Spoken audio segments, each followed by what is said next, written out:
back. This week I'd like to talk about energy and specifically the idea that energy doesn't stop just because your fist does. So lots of people, when they punch, they kind of have this inelastic collision idea where I'm going to punch you and I'm going to break the thing and then I'm going to break the thing and we'll be done. But I don't think about it that way necessarily.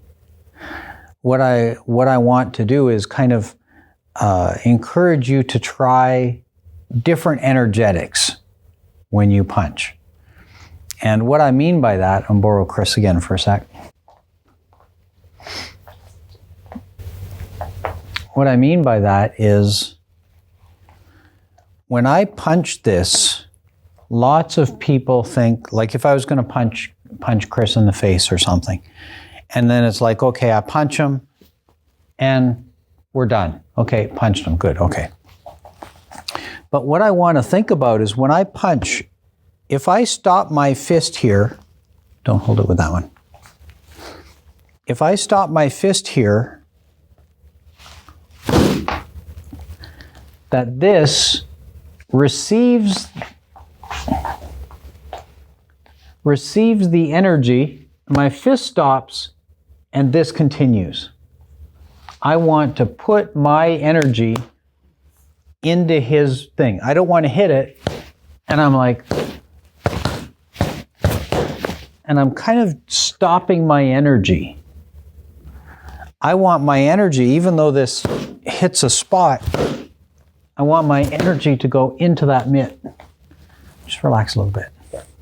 Otherwise, I have to hit it harder. And I don't want to hit it. I don't want to be hitting too hard in this one. I can do it, okay, but I don't want to. Also, if this is too rigid, if this is super rigid, and I hit this hard, it's going to affect your balance, which is going to not quite the demonstration I want to give. But, I mean, it could be because, let's go the switches by a smidge. It could be because it's the same effect. If this is rigid, I hit this and it causes his whole body to move. So it's not a push. It's hitting in a way that causes the energy to go into his body or into this. So just relax this by a little bit. Yeah. And what we want to play with, what I'd like to ask you to play with is when you hit something, the bag, that you don't think about just kind of hitting the surface of the bag.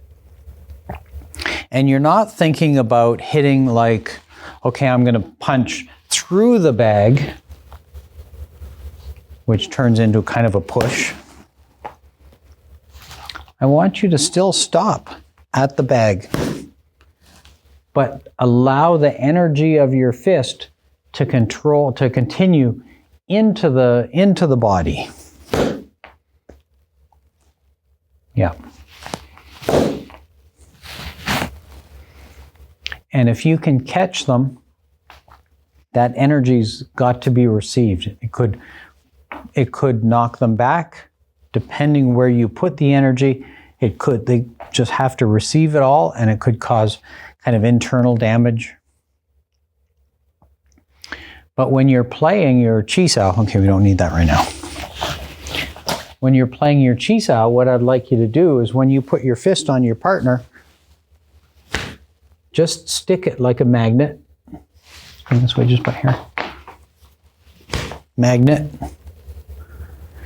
And try to think about putting the energy, even though you stop your fist, that the energy continues to go into their body or into the pad or into the bag or whatever apparatus you're working with. Okay, so get some speed, stop that, and try to feel the energy going into the other person. So we play some chi sao, and Chris goes ahead, and this one I want to stick and feel the energy, I hit, and I feel the energy go into the body. All right? Any questions? Any questions? 1, 2, 3. Okay.